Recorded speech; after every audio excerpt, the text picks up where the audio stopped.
Register बनवा. जोपर्यंत आपण 200 पानाचे म्हणजे 400 पेजेसचं रजिस्टर बनवत नाही, गणित आणि बुद्धिमापनचे 2-2 रजिस्टर म्हणजे एक रजिस्टर बनवायचंय, तोपर्यंत रजिस्टर परत नाही. पहिला जो नवीन विद्यार्थी अभ्यासामध्ये पडलेला असन त्यानं पहिला 3 महिने हेच काम करायच्या, स्वतःच्या नोट्स बनवायच्या आणि 3 महिन्यामध्ये आपल्या नोट्स बनतात. आर्मी भरती झालं, त्या ठिकाणी स्टाफ झालं, पोलीस भरती झालं आणि जे जिल्हा परिषदेची छाटछूट भरती आहे. पण त्याच्यामध्ये आमचा विद्यार्थ्याचा एक नियम पाहिजे, क्लासच्या भरोशावर राहतात. ठीक आहे, क्लासच्या भरोशावर राहा, पण क्लासमध्ये शिक्षक काय सांगतो ते महत्वाचं आहे. पण शिक्षकाची निवड करा, शिक्षक नका निवडू, एज्युकेटर निवडा. एज्युकेटर म्हणजे काय? शिक्षक अधिक मार्गदर्शक अधिक प्रेरक, या 3 गोष्टी ज्याच्या अंगी असन त्या शिक्षकाच्या आपण असं म्हणू. या एज्युकेटरच्या तो निवडला तर तुम्हाला पाहायचं कामच नाही. म्हणून काळजी घेणं महत्वाची आहे आणि त्याच्यामध्ये विद्यार्थ्याचं सुद्धा काम आहे. आम्ही नुसतं या ठिकाणी काय आहे, गाणे पिक्चर पाहायला जातो पण हिरोईन कधीच बनत नाही. ते करोडो पैसे कमवतात, आम्ही नुसतं घालतो.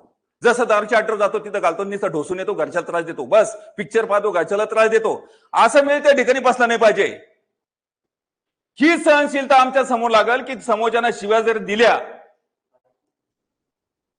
तर ऐकून घेतलं पाहिजे. याचा अर्थ असत नाही मला दिल्याचं नाही, मायक्रो सेकंदचा त्याचा नाही, मला माझा त्याचा काही संबंध नाही.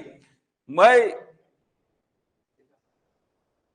दुःखात नाही, दुःखाच्या आणि सुखाच्या मध्ये जीवन जगायचंय.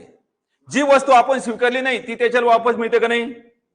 मग तुम्ही हे ध्यानात ठेवा, त्याचा वेस्ट टाइम गेला त्याला त्याचा त्रास होईल, तो कुटकुटत बसन, आपण कुटकुटत बसू का? नाही.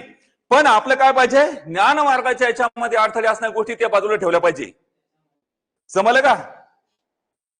माय बापावर फिसकत बसायचं नाही, दूर जायचं, जंगलामध्ये जायचं, वाटलंच नाही का 5 किलोमीटरच्या ऐवजी 20 किलोमीटर पळायचं, जिरवायची न. तशी जिरवत नसन तर टिकाच घ्यायचा आणि टिकाच घ्यायचा, इतकं खोदायचं, इतकी जिरवायची रागाला असं. पण माय बापाला उलटून बोलायचं नाही, कोणालाच उलटून बोलायचं नाही. आलं तुमच्या लक्षात? शेतात वाफे बनवा, 1 गुंठ्याचा वाफे बनवा, त्याच्यात मेथी टाका, त्याच्यात काय होईल, मेथी उगून येईल. पण तुम्हाला सांगतो, जे समजा आपण पेरलं तेच उगवतं का नाही?